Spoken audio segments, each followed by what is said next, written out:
Mic check. Is it recording? Oh, yes, my friend. Yes, this is Help Is Not on the Way with Mark Dustin. Kevin Ballman. Here we are again. Yes, it's been a little while, but... it's always been a little while, I think. Yeah, always. Soon we'll be full-time. Yeah. Maybe next week. Yeah, once we move into, cardboard boxes on the side of the road, we'll be able to do this. That's right, full-time. Yeah, if we could abandon our families. Yeah, I mean, I think that's the way, artistic genius works. All the bigs do that. That's how they start. Right. We're showering at truck stops, abandon your children. Absolutely. Find... Makes for a good story later on. Well, and it's after also... your child gets through their therapy. Yeah, it's also artistic commitment. Right. You can't just do this thing like 1 foot in, 1 foot out. No, it's you got to go all in. All in. And I've been going back and forth on several different topics here, and I finally settled on one. Yeah. That we've talked about a little bit before, at least in mentioned in conversation, and it is the Great Molasses Flood of 1919. I like it already. It's also known... 1919. 1919, yeah. I mean, when you think about it, really, the poor people who went through this had just, they're just coming out of World War I. Yeah. The Spanish flu. Oh, gosh, yes. The previous flu pandemic. I wouldn't know what that was like, though. Yeah. I'm not really connected to the whole right now pandemic-y. I think they had to wear some masks, maybe kind of socially distance. No, there's the big question, Kevin. Did they actually have to wear them? That's the question. Right. Yes, people, they did. That's the answer. And they had the same resistance to it. And they had the same resistance to it. The Great Molasses Flood of 1919 is also known as the Boston Molasses Disaster, the Boston Molassacre. Molassacre. Yeah, that's a good one, right? Where they were coming up with those names even back then. Right. And the Great Boston Molasses Flood. And this is the kind of thing when you hear about it, it's like one's not very... It's like for a good chuckle, right? Holy crap, a molasses flood? Yeah. It's like a blurb. You get Right. 40 words, and you kind of get enough, and you're like, yeah, that's cute. Yeah. But when you read about it, it was a total disaster. I mean, it was pretty big, and I'm sure it was super traumatic. And just quickly, it's a molasses disaster. Right. This isn't, sort of something that was named after something else, and it's not what we're going to get into, and it's going to have been something to... No, it wasn't actually. They called it molasses, but it was actually toxic sludge that... It was totally a flood of molasses. Excellent. Yeah. So, in kind of to start, so this is January 15th, 1919, around 12:30 p.m. Freezing cold. Now, I'm going to kind of start with setting up, the situation here. So, there was a company called Purity Distilling Company, and they had a tank in which they stored molasses for various commercial uses like alcohol production. Sure. Or it was also apparently used for military munitions. Really? Molasses? Yeah, I guess, when they distilled it down to alcohol. Oh, okay. So I'm not exactly sure what they used it for. But. Like napalm, like it sticks to you.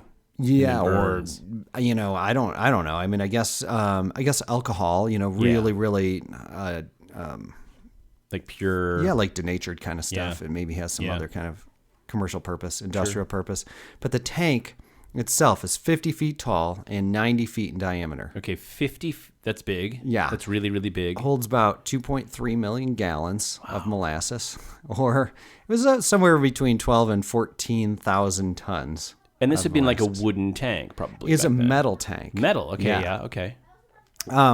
And so, this had been built kind of in a rushed manner. Yeah. Maybe not the greatest quality control. But there was a demand with the war and with, just the consumption of alcohol, going on with all of the things happening at that period of time. It resulted in some structural flaws. And there was at least one employee who warned that it was structurally unsound. Really? Yes. The whistleblower guy. It's an elevated tank too. So it's, it's so it's it's up. So it's it's that big. It's got that much molasses. It's 1917, and no disrespect to people who clearly knew how to put something up high, but they maybe didn't. So, I mean, this is all elevated. Yeah, I'm not sure how high it's Well, elevated. even if it's 5 feet off the ground, Right, if one corner collapses, it's even a if problem. Even if it's on the ground and it's 50 feet tall and it collapses. You've got a problem, right? Let's not add to the possible problems by also building it on a platform. And so I haven't seen a picture of the tank intact because apparently nobody really cares. Thought to. I don't know. Maybe it's not truly elevated. Maybe it's just my reading of it is just the height of it. It probably is, though, but thinking about the fact that it's funny you can't find a picture of it before, because today you can't not find a picture of something. Right. You get like 36 angles. Someone was having like, a bar mitzvah and they had it in the background, and you could just get a million of them from different angles. You can find pictures of the aftermath. I bet. But not the before. Now, Well, and I would think, expensive. like most tanks, it seems like they elevate them usually, right? Because you want to be able to get the stuff out, and gravity is the way that it comes out. You have to, I would think so. put energy in to get it in, but then you don't need energy. Yeah, to because get it out. especially if you're going, if you're talking about like a sort of like a grain silo, it may not be elevated, but then you're kind of going to get in there with a shovel, but with molasses, you're going to need it to drip from the lowest possible. And I think in a grain silo, actually, well, I think the ones on the farms were not, but the ones for trains were. Right? Yeah, because they the train were. had to go underneath, and you just dumped it in. It's true. But so this, And you're using gravity to the maximum, and that's why it'd be elevated absolutely. at least something. Yeah. They would bring the molasses, in on ships. Uh-huh. And then load it up. Apparently the tank had never been completely full, Okay. so nobody really had tested it, at its full capacity, intended maximum capacity. and right. so but the tank groaned and leaked molasses on the street all the time, Really? and people just kind of got used to it. So this is obviously in Boston, and today when you say you're in a city, it could be anywhere outside the city, wherever, but this is probably actually in Boston. 529 Commercial Street near Keeney Square. Oh, I mean, that's central Boston.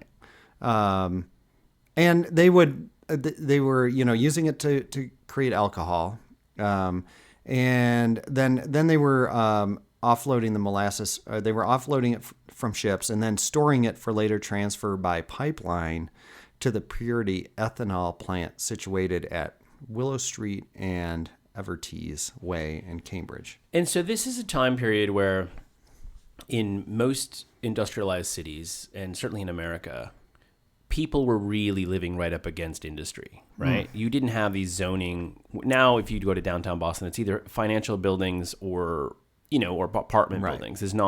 You're not going to have a factory in the middle of I don't think town. there was a lot in the way of zoning back then. Yeah, that wasn't a thing. Yeah, really. it was just kind of like whatever. Yeah, And, so, that- yeah. and in fact, if you read some of the stories, and there's some good ones on History.com, Wikipedia has some good ones.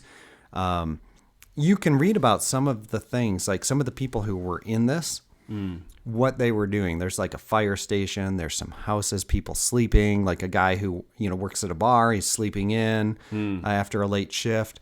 So yeah, this stuff was all mixed together. Wow, yeah. And so the day before they got a fresh load of warm molasses, which apparently they warm it to reduce the viscosity, so Sure. to make it easier to probably pump into this Transfer tank or from something, tank or to transfer, tank, right? Sure, yeah. Especially as they say, it was January in Boston, so it's probably pretty cold. And the temperatures dropped overnight, so they put this warm molasses in. The temperature dropped, and then it actually warmed up to higher than normal, into the 40s the next day. Oh, okay. So some theorize that there was a thermal expansion that caused the tank to rupture. Oh. Sure. Now they don't really know. Yeah, does molasses expand like water when it freezes, or? Yeah, it would expand for sure. But I don't know how much, and like at what temperature. But molasses is 40% more dense than water, so it's pretty heavy. Mm-hmm. I don't know how that affects its thermal expansion. Yeah, yeah. Witnesses, though, at around 12:30, I've read 12:30 and 12:40, but witnesses report that they felt the ground shake. Whoa. They heard a roar as it collapsed, and a long rumble similar to a train, Yeah. Others reported a tremendous crashing, a deep growling, a quote thunderclap-like bang, and a sound like a machine gun as the rivets shot out of the tank. Oh my gosh. And at that moment, it happened so quickly, people didn't have time to react. Plus, they didn't know what the heck they just heard. Yeah. Right? Yeah. I mean, what do you do? Trains and If you run out the door of your house, you're still right in harm's way. Sure. So up to, at its peak, a 20-foot-5 tall foot wave moving 35 miles per hour of molasses swept through town. That's incredible. Some places, they claimed, it flooded 2 to 3 feet deep with molasses. And molasses is, it's thick, heavy stuff. Yeah. And if it's warmed, then it's nice and warm, right. But it's also thick, heavy stuff that's now gooey and sticky because it's like raw sugar refined to a dark. If I recall, I mean, like the molasses, I think, is heavier than, say, honey or syrup, which seems bad enough. Yeah. There were reports. So the Boston Post reported molasses waist deep covered the street and swirled and bubbled about the wreckage. Here and there struggled a form. Whether it was animal or human being was impossible to tell. Only an upheaval, a thrashing about in the sticky mass, showed where any life was. Horses died like so many flies on sticky flypaper. The more they struggled, the deeper in the mess they were ensnared. Human beings, men and women, suffered likewise. That's pretty dramatic, right? Yeah, because I mean, you're walking. What time of day was it? 12:30. So it was like right after lunch. Right after lunch. Yeah. People are all out and about. It wasn't middle of the night, which probably would have saved a lot of lives. It just all of a sudden you're walking down the street and a 35-mile-an-hour flood of molasses comes at you, knocks you down, sweeps you away. We all know, even with I imagine it must have been really fast moving. It must have been warm because I'm seeing the photos. I'm actually looking at the photos online, and it really spread out. It looks like, I heard it's a half-mile swath. And it must have been pretty warm, and it must have really just spread everywhere and rushed through people's legs and knocked them over, and it's heavy. And speaking of those pictures, if people look at it, I mean, it looks like a place that was bombed. I mean, it's just destroyed. Like a tornado could have ripped through there. Does. It does look like something that was just completely decimated. Something that a bomb hit, some massive explosion happened and took out buildings and everything around it. Here was more from the Boston Post. A half-mile swath of crushed buildings, crumpled bodies, and waist-deep muck. Here and there struggled a form. Whether it was, it sounds like this is a similar writer, but whether it was an animal or human being was impossible to tell. Only an upheaval, a thrashing about in the sticky mass, showed where any life was. It's like horrifying. It's like so it's like some sort of like wrath of God kind of thing. Do you know what I mean? It's like the kind of thing that would be made of nightmares. Yeah, I mean, apparently when the tank ruptured, so it sounds like the tank was constructed of sheets of metal riveted together. Mm-hmm. And when the sheets of metal came apart, they were pushed by the molasses. And they also knocked out the supports for the elevated train. Oh, so my gosh. Parts of the elevated train came down, collapsed. Yeah. 21 people were killed. So now, keeping in mind that the force that is being sort of propelled to actually hit the steel upright girders of to hold up an elevated train, because it wasn't wood that was supporting the train. It was. I think that no matter how, it's extremely hard for me. You've told me about this story before, and you've never told me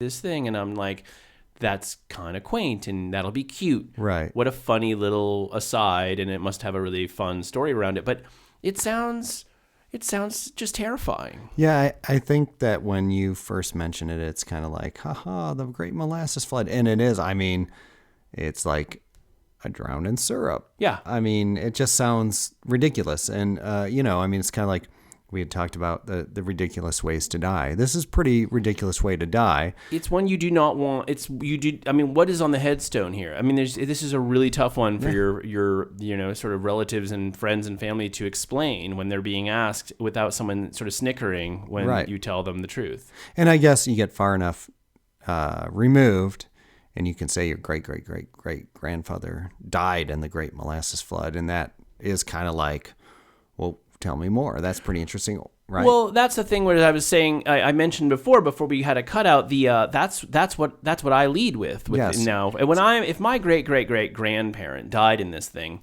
when I am you introduced tell to something, every single person you know, right? Or I might get a T-shirt made. Yeah. Yeah, I mean, this is going to be lead thing. I want to see the reaction, because if you think this was cool and want to hear more, I like you. I want to know. I want to know you. You're someone I want to know. Right. If you're like, this is weird, and walk away, then it's like, well, now we know. It's a test. It's a great sort of new friend test. Yeah. I think that this is hysterical, only because it was 102 years ago. Right. Because if it was yesterday, it would have been traumatic and horrifying. Can you imagine? No. Yeah. I mean, this must have made global news. People lost family members. Absolutely. And, friends. So they, basically, as the Boston Globe reports, buildings collapsed. I mean, completely were washed off their foundation. They collapsed. Trucks and streetcars were overturned. But it sounds like, I said that it's hysterical, and I think the reason I said that, not to sound like totally lame, because it doesn't sound like it really happened. Even though we're talking about it, I can't truly conceptualize. I've seen the photos. Right. It's unbelievable. I mean, it's like the Great Lego Avalanche or something, right? Yeah. I mean, dying under an avalanche of Legos would be terrible, but it sounds utterly ridiculous. It's so ridiculous. Yeah. I mean, a tsunami, terrible. Yeah. An avalanche, terrible. A tsunami of molasses, like what are you talking about? Yeah, it's That's almost bonkers. too unreal to be real. And here's, it's like, so I don't think we got to I think we got to this quote and it got cut off, but basically from the Smithsonian is here's a little like description of what it was like. Anthony DeStasio was walking homeward with his sisters from the Michelangelo School, was picked up by the wave and carried, tumbling on its crest, almost though he were surfing. Then he grounded, and the molasses rolled him like a pebble. As the wave diminished, he heard his mother call his name and couldn't answer. His throat was so clogged with the smothering goo. Oh, my gosh. He passed out, then reopened his eyes to find 3 of his 4 sisters staring at him. And there was, I had mentioned like the guy sleeping in his house after his late night at the bar or whatever. He woke to his house flooding with molasses. He found his bed floating and got on it, kind of used it as a boat. Rescued, I believe it was his sister, but his mother and his younger brother both died in the flood. God. There was the fire station, Station 31, I think it was, that was pushed right off its foundation, and the second story collapsed down on the first, trapping a bunch of the firefighters. So this was one of the first scenes of rescue, was the fire station. And the first people on the scene were 116 cadets from the nearby USS Nantucket, which was like some training vessel anchored in the harbor. They heard it and ran, down to see what was going on, and they were pulling people out and searching for survivors. Soon the Boston police showed up, the Red Cross showed up, the Navy also arrived. God. A makeshift hospital was set up in a nearby building due to the numerous injured, people. Many rescuers and medical professionals worked through the night because there was just so, it's got to be this was like, a tornado ripping through town, or like some kind of huge. It's any disaster.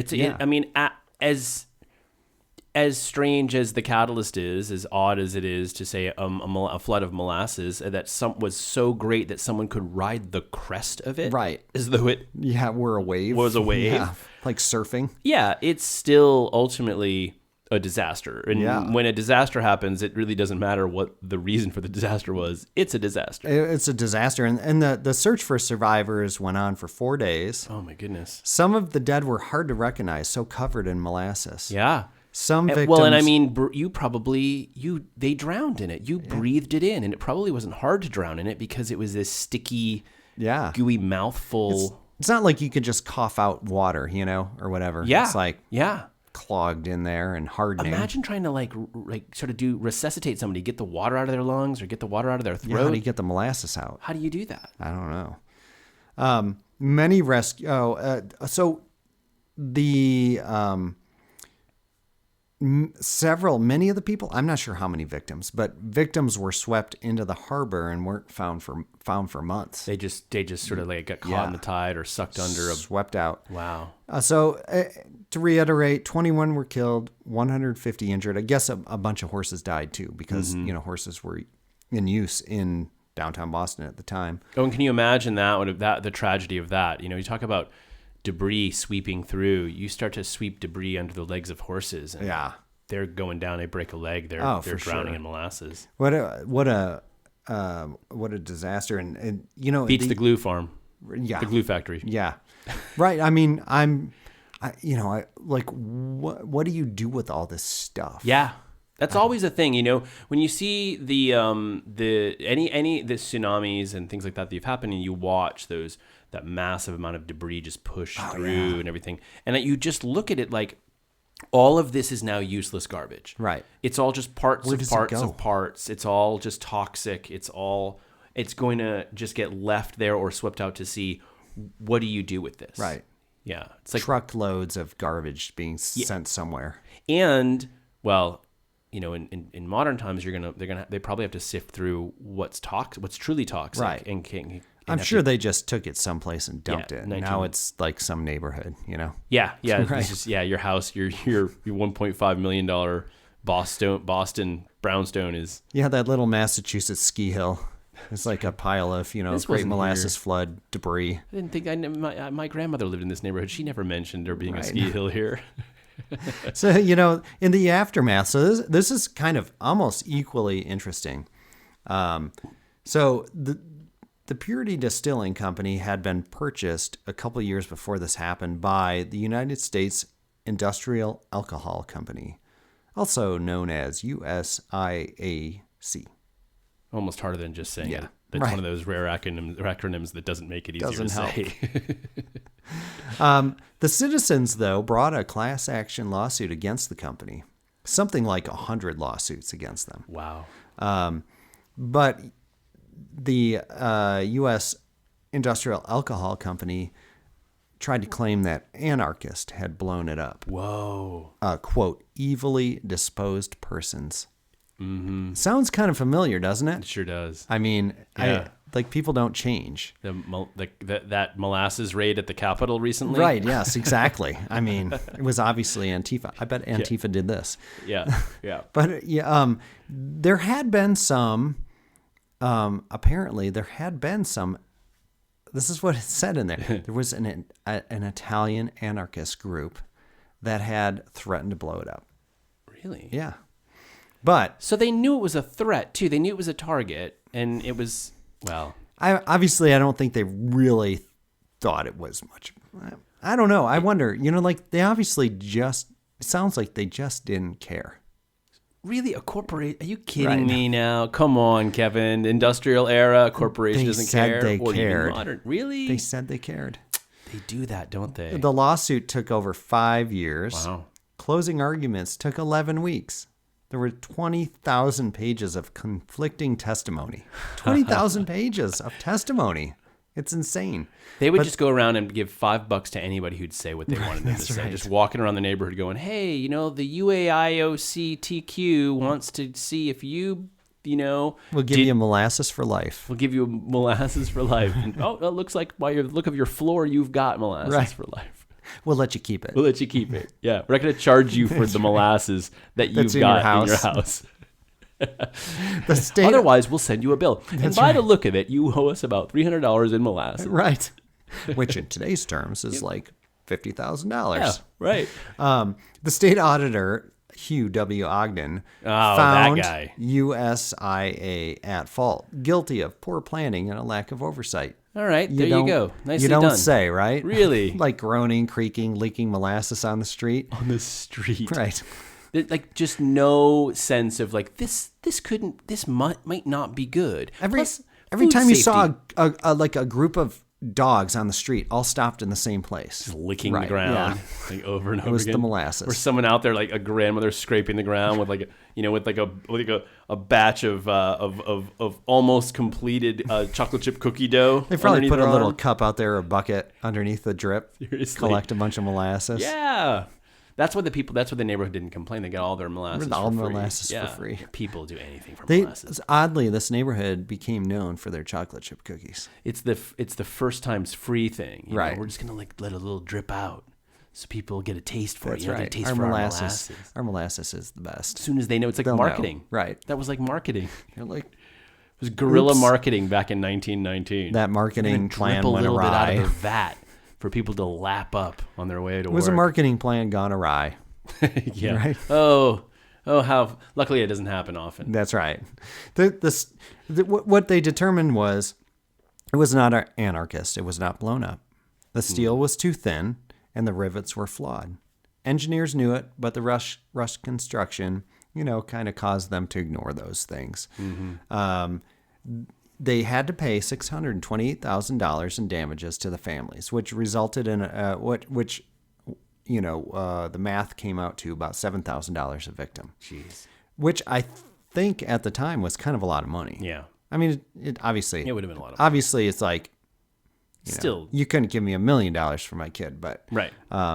but it was around $9 million in today's dollars. Okay. Which is really not. I mean, Still not nowadays much. that's not that much, right?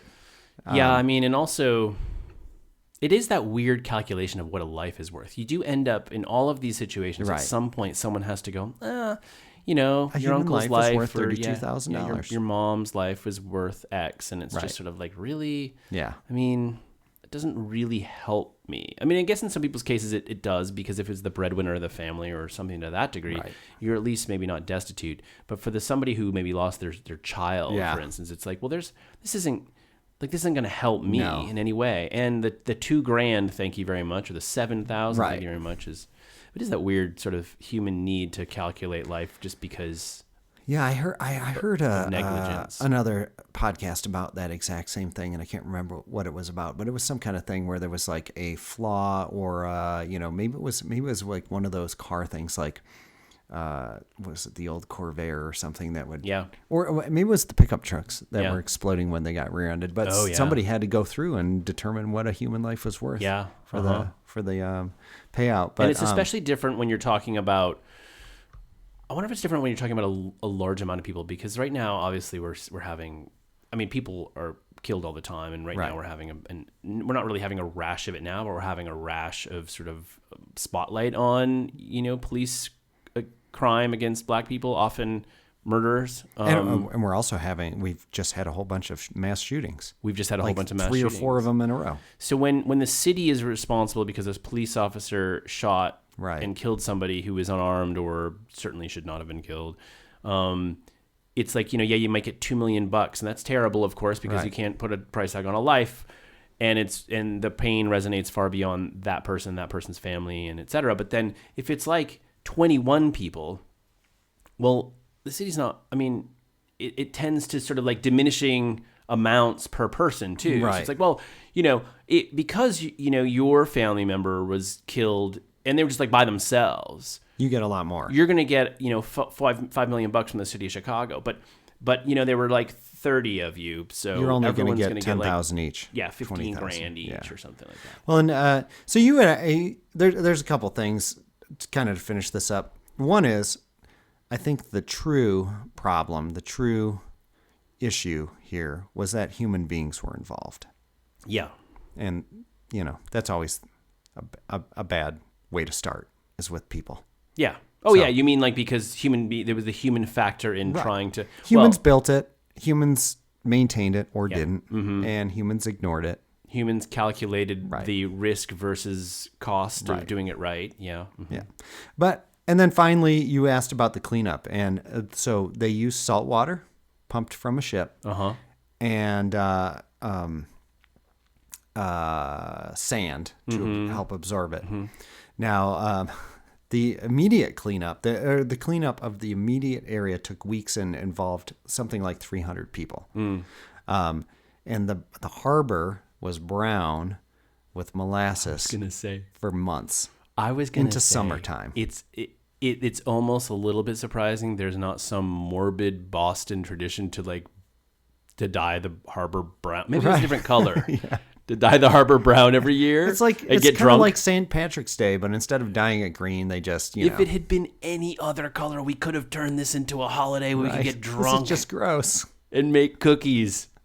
A big brown harbor. Blah. Big brown. Hey, let's dye the harbor brown again in Boston so we can celebrate, our weird history. One of the reports talked about the cleanup, and they said that they had to go in everywhere. They said everything in Boston was sticky. Well, this is like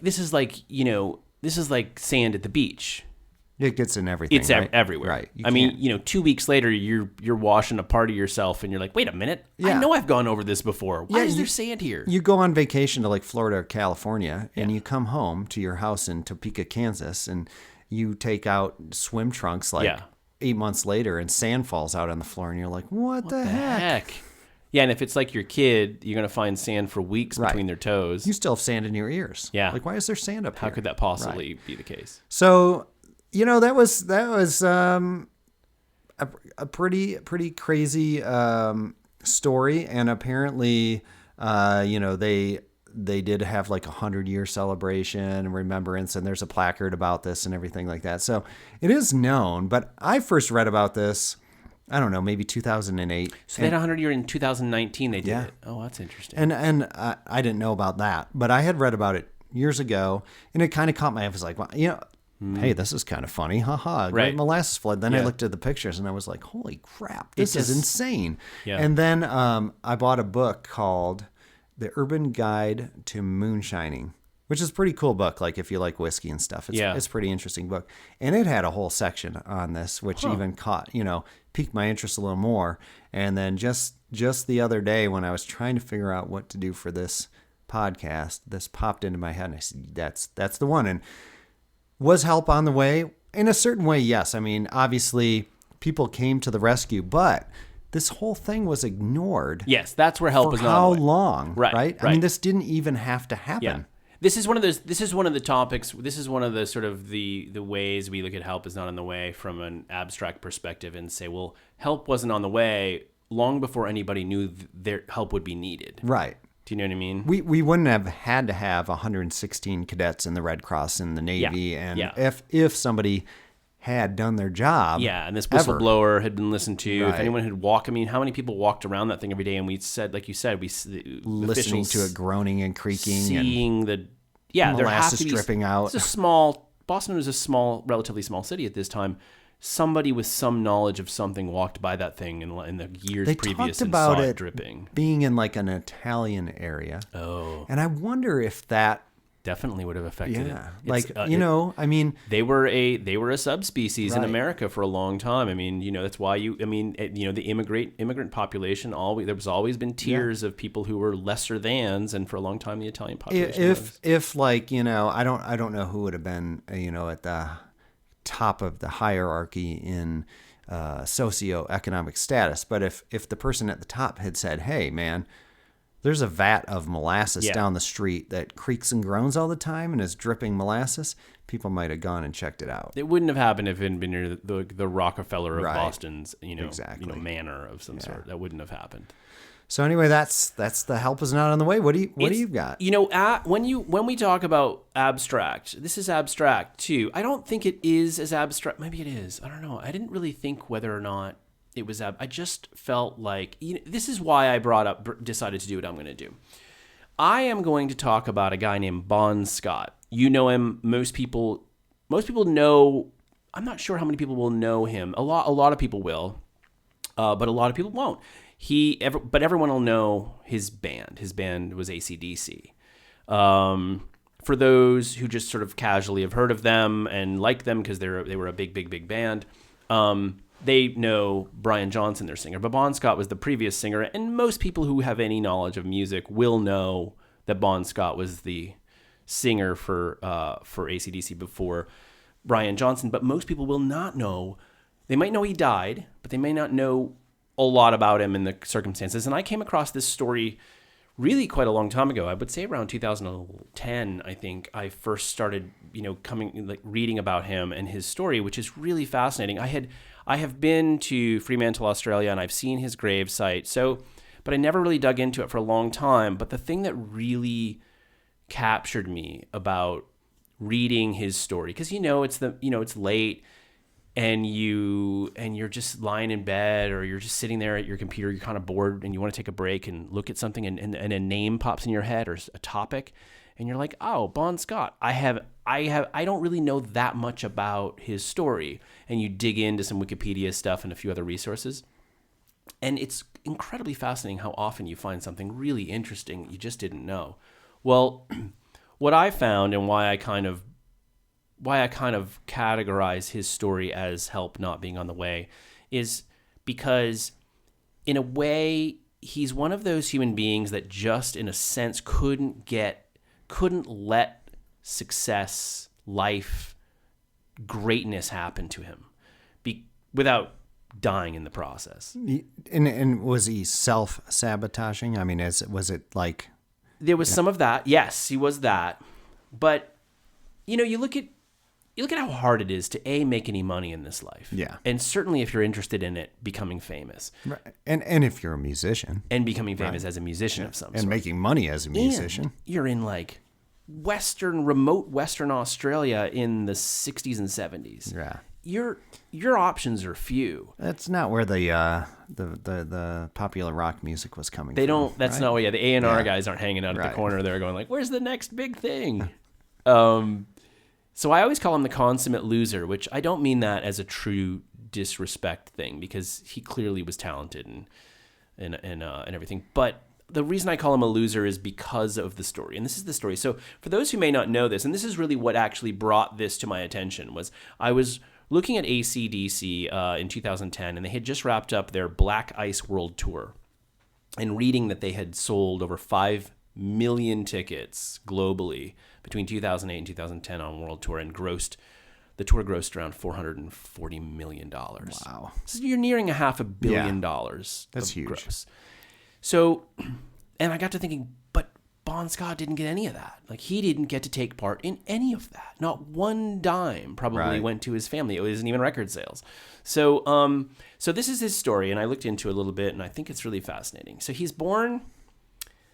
Bon Scott is born in Scotland in 1946, and he had an older brother, died shortly after birth, and a younger brother. And around 6 years old, he and his family moved to Australia, to Melbourne, and eventually across the country to Fremantle, which is in Western Australia, south of Perth. Perth is the most remote capital city in the world, I believe, and Fremantle is a tiny community outside of it. Now it's pretty bustling, but okay. He was often in fights at school, made fun of, picked on, because he's got a Scottish accent. So people kind of kick his butt all the time. And he's a scrappy kid. He drops out of school at age 15 and starts taking jobs as a farmhand and a crayfisherman and things like that. Now, keep in mind, that's what your options are. Right. I mean, there's nothing there. In 1963, he spends some time in juvenile prison for having, and I tried to get some more info on this, unlawful carnal knowledge, which means like unlawful sex. Right. But I don't know what... But knowledge. What was... Well, that was the sort of the old-timey, but like I don't really understand what that would have been, but hey, whatever. And he stole 12 gallons of gasoline. So he went to a little juvenile prison for that. He then tried to join the Australian Army, but was rejected, having been deemed, quote, socially maladjusted. So he's not a guy with many options, as you can see, right? But then he forms his first band in 1964, and he played in several other bands before joining AC/DC. So on May 3rd, 1974, he's rehearsing with his band. They're called the Mount Lofty Rangers, and he gets in a big argument with the band members. and he's been drinking, and he's a heavy drinker. Like he's a heavy drinker even in rock and roll standards. This guy drinks and does damage to himself, drugs and other things. So he's really drunk and angry. He jumps on his motorcycle and drives off, and he crashes his motorcycle. In the accident, he got seriously injured, and he spent 3 days in a coma. Jeez. 18 more days in the hospital. He gets out of the hospital. I mean, this should have already be the end of this guy, right? He should be done, etc. But he's okay. He seems all right, I guess. He starts to do odd jobs for a management company that he knew the guy who ran it. He used to be in a band with the guy, and the guy's got this management company now. They book shows and things like that, and the guy, and he's just doing odd jobs. He's just trying to keep it together. So the guy who runs the management company, he hears about this band out of Sydney that's looking for a new lead singer, and he recommends Bon Scott for the job. So in 1974, after all this, sort of after the motorcycle accident, his recovery, he is in Adelaide, which is southern Australia, and he's at a show of the band AC/DC, who are looking for the new singer. Apparently, they had played a show that night, opening for a bigger band. I forget who, but and they were now doing a second show, but their singer won't come on stage. They're already sick of him. Yeah. I mean, in true rock and roll fashion, totally. I'm not going out there. I'm not going out there. 63 people in the audience, but I'm too good for it. That's right. So, kind of comeuppance comes quickly because Bon Scott gets up on stage and sings a song with them, prodded by his friend Vince, who brought him along. And they all liked each other right away. I think they were doing instrumental cover songs, and he came up and did one of the songs, and it worked out. They liked him, but they didn't hire him right away because I think they kind of still had this other singer involved. And so he becomes their chauffeur. Chauffeur, that's awesome. I think that is a fancy word for what he probably was at the time. He's driving like a 64, Chevy Nova or something. Yeah, like a van that's got like the back windows blown out, and he's got to sit in it all day to make sure no one steals the equipment. He's probably doing that kind of 73 thing. Ford Econoline. Right. They hadn't even put out a record yet, so he's helping out. I don't know where the chauffeur thing It's quote chauffeur. It's kind of a roadie-ish guy. And he so he's crashed his motorcycle in May, almost killed himself. In August, he's seeing this band at a tiny club, becomes their chauffeur. In October, they fire the singer and officially ask Bon Scott to try out technically, and they hire him right away. He's 28 years old. By the way, Angus and Malcolm Young, who started AC/DC, are at that point 18 and 20 years old. So he's a little over the hill for these young kids who are just sparking something, right? But he's got the voice, and he's cool. He's got a driver's license. Although by his track record, he probably should not be driving. He should probably be the last person driving. Exactly true. So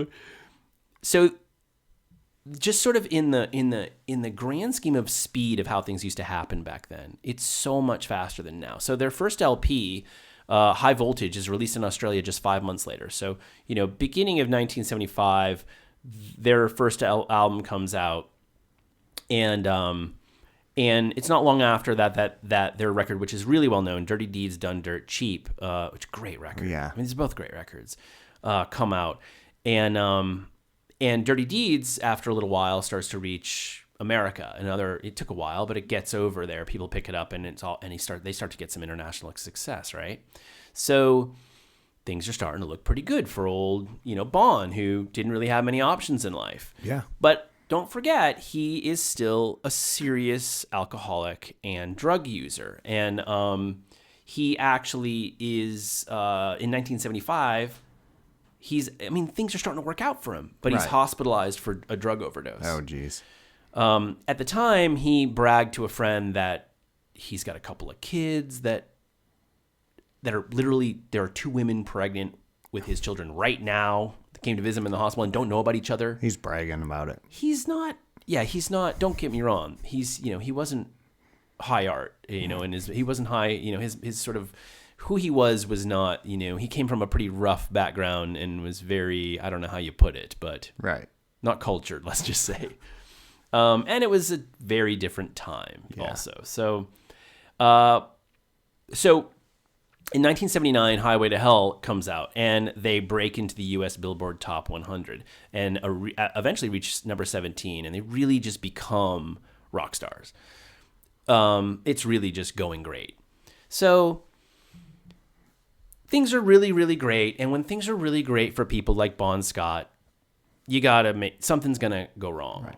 They can't allow it to be great. Yeah, right. You got to do something. Yeah.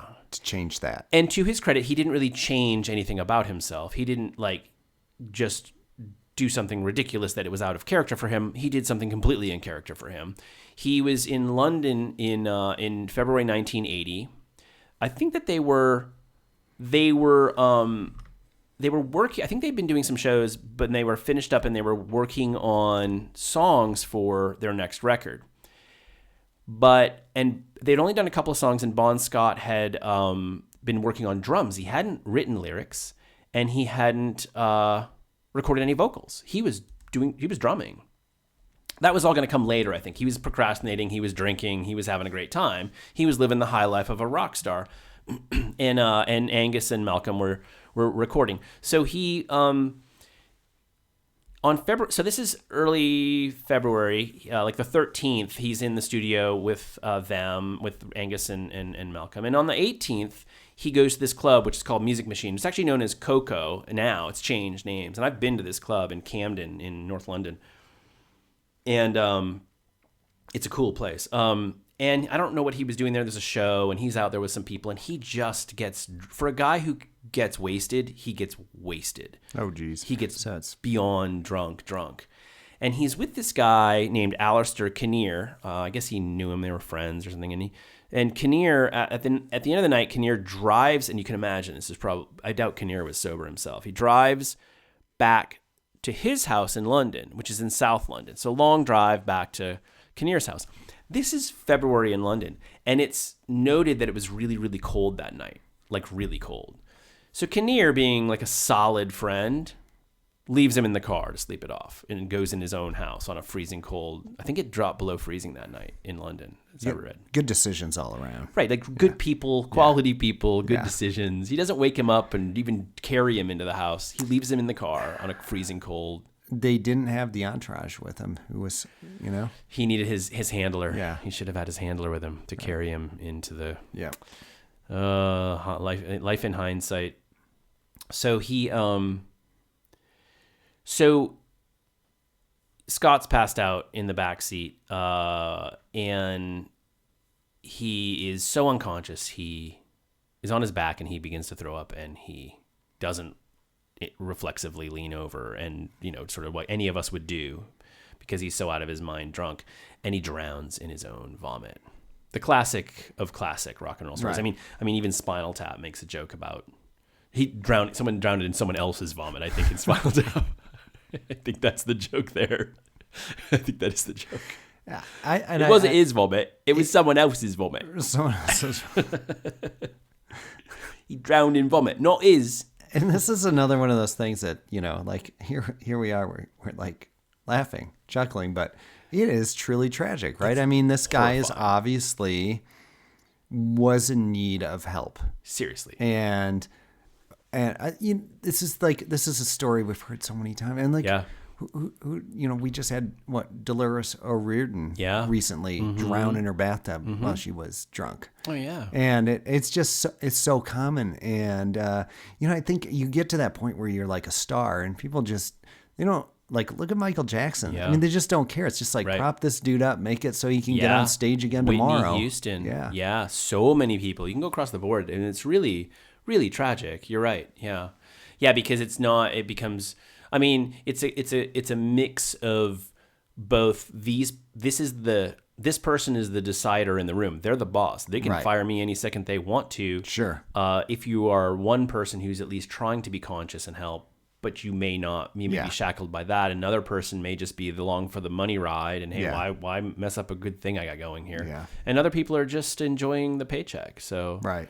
Yeah. I mean, it really does often become about, you're sort of listless and on your own and not many people there.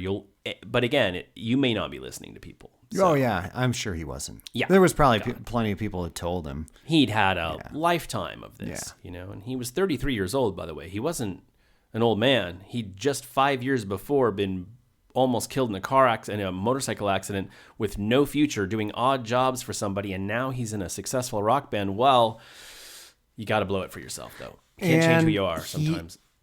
Becoming a successful rock star did not require him to straighten himself out. Totally true. So it's almost like... if anything, the opposite. Yeah. Right? It almost encourages this behavior, He's right? now got enough money to do whatever he wants to. Yeah. Yeah. And everyone wants to hang out with him because he's the life of the party. He's the guy to hang out with. It's totally the opposite of those success stories that you hear about with, like the rags to riches kind of thing, where it's like, I was living on the street, I was an alcoholic, and then next thing I knew, I was a hedge fund manager or whatever. Right. Those people had to kind of like straighten themselves out. He did not have to. I mean, like, sex, drugs, and rock and roll, man. It's like, this is the part of rock and roll that if you survive, if this is the survival part of rock and roll, this is the test. If you get through this, it's gonna happen. If you get through it, you're gonna have a pretty good life, But you have to get through this test. Right. You've got to come through it conscious, not dead. Conscious, not so destroyed your life is pretty much over. And conscious enough to recognize that was that, and that needs to be in the past. And, and it's sadly really common that people don't get through that. And they don't make it through that gauntlet and get to the other side. Yeah, there's a long list. Which I think we have mentioned that that could be a whole podcast episode topic is pretty much, yes, it could be. Help is not on the way for this long list of famous musicians that are no longer around, and anybody for that matter. Yeah. I mean, you look at people throughout history, famous people throughout history, or royalty, or things like that, where it's just like there's nobody who can say no to you. Yeah, because you're like Michael Jackson's a great example. Nobody can say no to you because there is no no. When you're worth $200 million, there's no. Everybody works for you. It doesn't exist. Yeah. I mean, so, and if you're not socially conscious, if you're not already sort of in that mindset, the damage you're doing to yourself, and it doesn't always have to be drugs and alcohol. Now, when I was listening to this, my thought was, this should be a movie, and so it's funny you say that, but go ahead. Well, so I looked it up. Is there? There is, yeah. There's one in the works. Oh no, there's one called Bon Scott: The Legend of AC/DC. Uh-huh. Now I don't know if it's any good. It doesn't really have a review. It's from like 2000. I think it's at 14. I have a friend who's a director who I've tried to bring this to. He really likes it, but there's no headway yet. So we'll see. I mean, I brought it to him several times. It sounds like, I think there's a lot of different ways you could take this too. Yeah. But it sounds like pretty interesting. I mean, I guess, for a lot of people, it's like, probably like, oh yeah, another rock and roll star that was an alcoholic. Ooh, right. There's an interesting story. But it sounds pretty interesting, you know? What makes it interesting is that what happened after the fact. And there is more to it, by the way. Not a lot, but there is more to it. And what's more to it is sort of like the nail in the coffin, sorry to use that analogy, but the nail in the coffin of this guy not being able to get out of his own way long enough to succeed. Right. And what happened, which in large part we know, because we know they became, I opened this with the, almost $500 million in tour revenue, but the part that is really jaw-dropping to me happens right after his death, or starts right after his death. So this is pretty crazy. So after his death, Angus and Malcolm aren't sure whether to go on. They're basically like, I think we're done. Who survives the death of their lead singer? Right. We've talked about this, right? Nobody does. Right.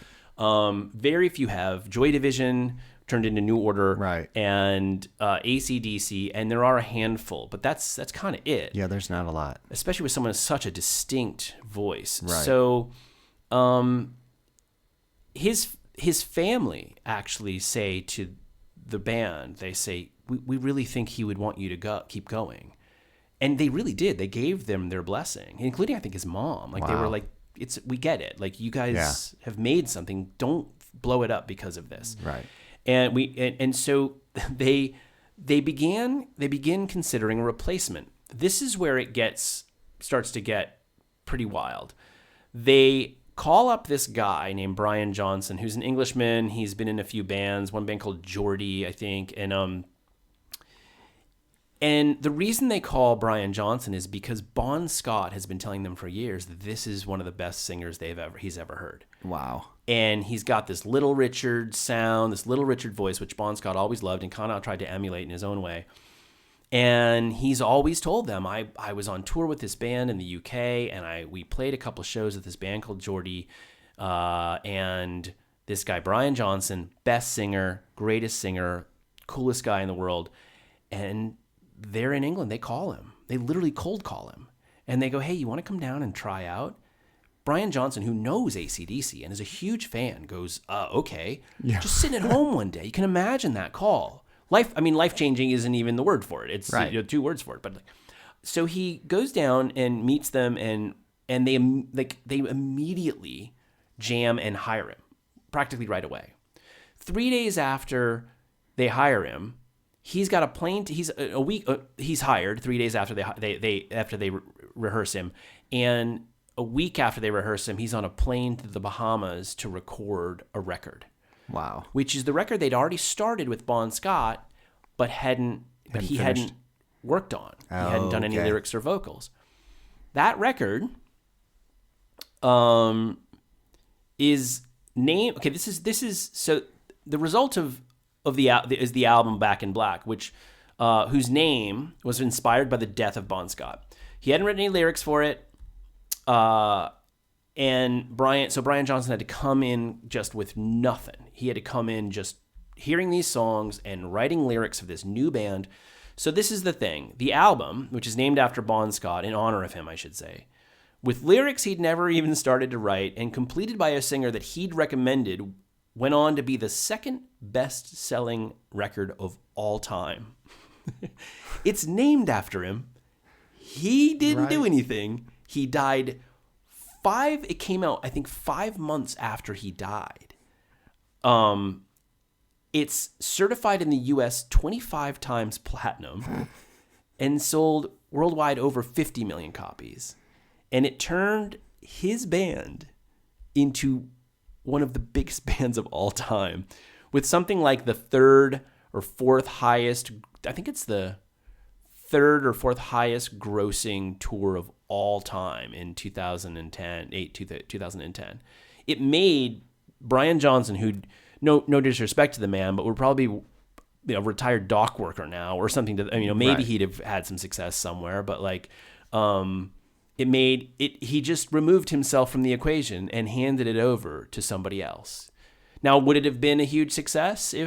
Probably not. It probably wouldn't have been the same thing. So in a way, he had to get out of the way, but wrong way to get out of the way. Right.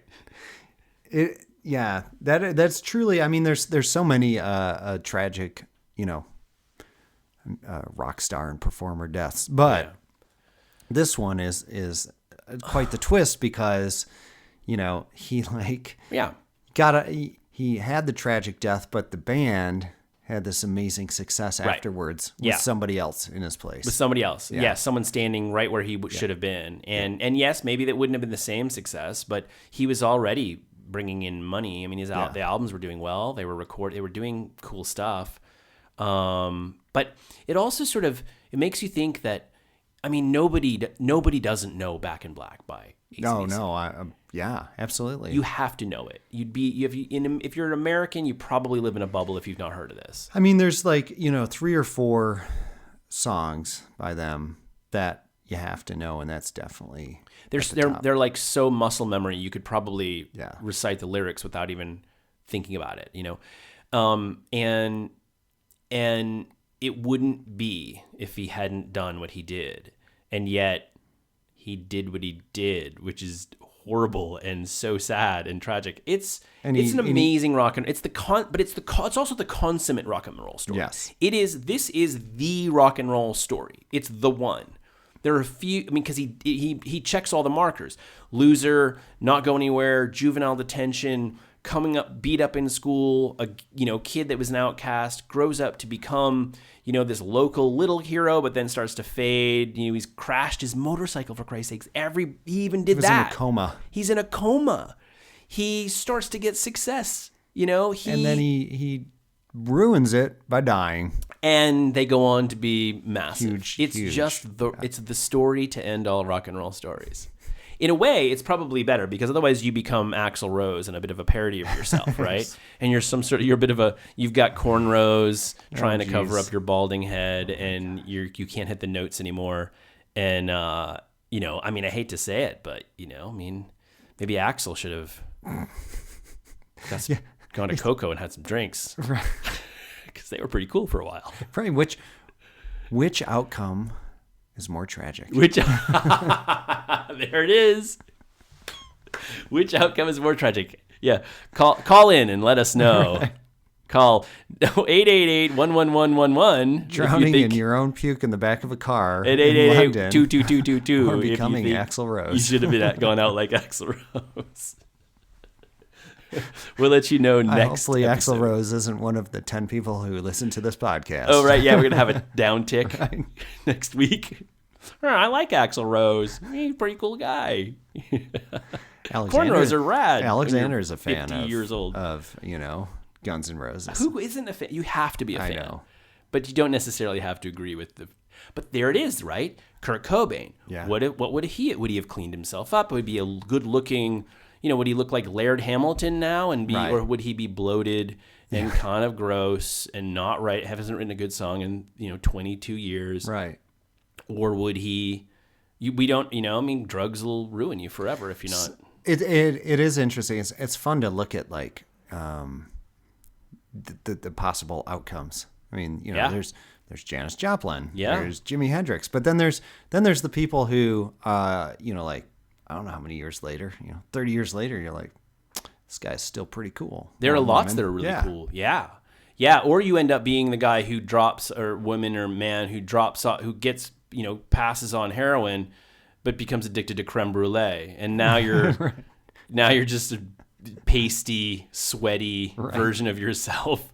I traded it in. I'm still alive. I could barely walk up a staircase. But I'm still alive. I can have as much creme brulee as I want. I can have all the creme brulee as I want. But then it'd be interesting to see how the Courtney Love thing would have played out. Yeah, because she's still a little bit on the wacky side. Yeah, she is a little on the wacky side. She's really on the wacky side. That's I honestly think we should have an episode where we just go through a whole list of tragic artist. Yeah. Well, I think you're right though, but we got to go tragic artist that lived as well as tragic artist that died. Help us not on the way for you, Axl Rose. Welcome to the jungle. Right. Creme brulee. Welcome to the jungle. Axl Rose's creme brulee brand. Yes. Welcome to the jungle. Oh my gosh. Well, if you've never heard of AC/DC, I recommend it. If you haven't heard of early AC/DC, which I can't imagine that being possible, go listen to Dirty Deeds Done Dirt Cheap, and great album cover too. I think like my son Alexander would recommend Highway to Hell. Oh, absolutely. Yeah. That's his last record before he died. That's awesome. Yeah. So good. All right, well, this was Help Is Not on the Way. That's right. With Mark Dustin and Kevin Bauman. Yep. Maybe we'll do this again. I think so.